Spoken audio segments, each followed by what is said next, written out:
to talk to you today about something that caught my attention. And I finally understood what Trump was doing. I finally understood the madness. Finally. And I said, oh my goodness, I didn't even like history in high school. But guess what? When I started reading this Reconstruction Period, I said, they should have taught us more about that. And the Reconstruction Period began 1863 through 1876. Now, well, that's when it began. But for me, when I started reading, it began in 1862. That's when Robert Smiles, one of the slaves on a ship, and he would navigate that ship. And Robert Smiles was there with his family, and he knew that the captain and his crew were going to be offshore. I mean, they were going to leave the ship, and they would usually spend the night. So he knew that he was going to have that ship all by himself. And he said that he got a few of the other slaves and his family, and they got on that ship, and he put on the captain's straw hat, and he put on the captain's coat, and he started navigating that ship down. He was in South Carolina, and he started navigating the ship through the waters, and he knew that he was going to come across the Confederate, he was in Confederate territory, and he's on a Confederate ship, the USS Planter. And so he goes on, he navigates past them until he got to the Union Army blockade. And he had on that ship ammunition, he had food, he had everything on that ship. And so he navigated himself and his family to safety. Well, he became a great man. And I wondered, when we go on our tours talking about Black heritage, why don't we go to South Carolina, where his bust is, his statue is? Nobody talks about him, you know, but because of him, then they made, I think he became a state representative, a national, federal representative, congressional representative, as a result of that. But nobody talked about that when I was in school. Nobody told me about him.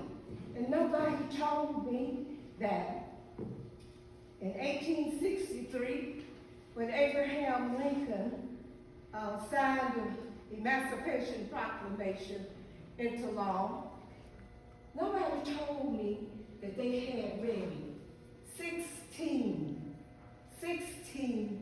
black senators and House of Representatives. And nobody told me that they were getting that ready for us. Nobody said a thing about that. Nobody told me about these 16 people during the Reconstruction Period. And so I said, well, let me look a little further here. Abraham Lincoln wanted to reunite the Union. That's what his first goal was. But he also wanted to free the slaves. Now, how many slaves were there? 4 million. 4 million slaves. And when the people in the slave states, southern states, heard this, especially in Texas, they said, oh, our slaves not going to leave us. Let them free them. They're going to stay right here with us. But guess what happened? When those slaves found out they were free, most of them packed their bags and they were gone. But anyway, I'm going to move on with this because they tried to make the Reconstruction Period one of the worst periods in history. It was rough, but just like they did the Dark Ages when the Moors were over Europe for 700 to 900 years, they called it the Dark Ages, and it wasn't until they were out that they came in with the Renaissance period. Look at this, this thing, it's happening again. So they made the Reconstruction Period a sad period, and it made it like a dark period, like nothing happened. But according to what I've seen, and I'm going to read this now. In 1863, we had the Emancipation Proclamation, and that was the early Reconstruction. That's when our President Lincoln, signed the freedom of the slaves into law. And in 1865, the Freedmen's Bureau was established. And I understand that my great-grandfather was one of those that was sent into Texas, and they call it Somerton now, but it was the village, and they helped settle that. Now, when I was a girl, I lived in Fort Walton, but nobody told me at that time it was Freedman's Town. Later on, they started calling it Freedman's Town. That's right. But that's what happened. They had the Bureau of the Freedmen's Bureau to actually help the poor the newly freed slaves to get settled, help them have food and get things that they needed. Well, this was upsetting some people in the southern states, and they didn't want this to happen. They were out there. They didn't have these slaves helping to cook the food and work the fields, and they had to work them themselves, and they were some angry people. And so what we came up with was some radical Republicans, but the radical Republicans, folks, were the good ones. They were the ones with Lincoln. They had to be radical. Another group were called the Democrats, but the Democrats were the ones that my dad said were the Dixiecrats, were the ones that wanted us to still be slaves. But nobody was telling us about all of that. And in 1865 also, in December, these 16 black folk up here in Congress now helped pass the amendment that, wait a minute, I'm getting off on this. They passed the amendment so that we could actually be free, and they were helping to make sure that we were free. And then they came the 14th Amendment. See, you were free, but you weren't even a citizen. So they had to make you become a citizen, and they passed that. Well, there was a problem because Andrew Johnson didn't want us to have this. Now, he's the vice president.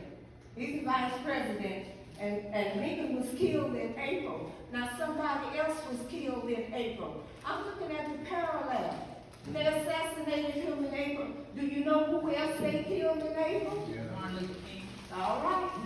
All right, so they're probably looking at these dates, and they're looking at these things, and today, Robert, I think they said that General Robert Lee surrendered, and they are all excited about that today on the television. But the 14th Amendment was ratified, guaranteeing citizenship and equal protection. Equal protection. So the federal government was there in these territories making sure that these slaves, these newly freed slaves, had federal protection. And you know they didn't want that. Then in 1870, we had the 15th Amendment ratified, and that one granted voters' rights to the African Americans, and also started the draft where they could be drafted. Now, we had 180,000 soldiers, but they didn't want them to vote. And I understand that in Manhattan, these Irish actually rebelled and started killing the black folk. And so they moved, the black people packed up and moved to Brooklyn, and they never went back to Manhattan. Now, we thought everything was going on in the South, No, it was all over. We had this problem all over. But we had these radical Republicans that was fighting to make things go right. That was when they tried to get this passed, Helen Johnson, who was an undercover Democrat, I would say, undercover Democrat, vetoed it. And guess what? The Congress then voted over his veto and made it into law. Mm-hmm. And that's why when you look at them right now, they're making sure that we don't have enough votes in Congress so that the president's veto can be overturned. And so it's all working together. Right. And then in 1877, this is when we had this big compromise. And see, because they had Roosevelt B. Hayes as primary president, but he and whoever he was running against, did not have a majority vote. Oh, here comes the big compromise. The southern states say, okay, we'll vote for Roosevelt B. Hayes if you will withdraw federal troops from the southern states. And that is when the problem began. That is when the problem really began. Because when that compromise came about, and they withdrew those federal troops from the South, we didn't have any protection. Right. But before that, they had made sure, they were trying to make sure that black people only worked in jobs that they allowed them to work in. But those radical Republicans helped us. Now in 1877, when these Democrats made that agreement with the federal government, they actually took over. They kicked out the people out of Congress, and they wanted to make sure that we didn't get back in there. Not in the roles that we did. At that time, though, during the Reconstruction, between 1863 and 1876, we had about 1,500 of our people in elected offices. Wow. And as Representative Thompson has told you, that Texas had 52 elected officials, and she told you about Gaines and then a sheriff, her relative, that was actually in office. But we were doing well, and they want to make sure this doesn't happen again. So you wonder why they got upset about our President Barack Obama. This was an omen, a sign. And you notice when you had the Tea Party coming along. And now you have the MAGAs. But it's the same old game. And the MAGAs looked at the radical Republicans. Now those radical Republicans are your Democrats, and your Democrats are these MAGAs. They switched it, so you'd be confused. But when it first started, it was the Republicans, the Lincoln Republicans fighting for us. But then after Roosevelt B. Hayes got in there, then we had they infiltrated that particular group, and our people that was for us ran to the Democratic Party. Now, you still have some of them in the Democratic Party. Don't think that all Democrats are for us. But when you look at what's happening right now, if you can go back and just read what happened during the Reconstruction and understand that in 1876, in Louisiana, there was a man that was over a newspaper, and he was printing what these Democrats were doing, because they've gotten in office. They beat him within an inch of his life and told him he couldn't do it. So you wonder why they after the black journalists? Or anybody, they can be white, but they don't want you telling the truth. They're looking at the Reconstruction Period. So I'm telling you to look at the Reconstruction Period and you'll understand what's going on. And it means that we need to stick together. Yes. We need to unite. And if they're bumping us up on the District 18, then we need to put whoever's a loser in a key position where they can still fight. That's right. We do not need to turn against any of our leaders right now.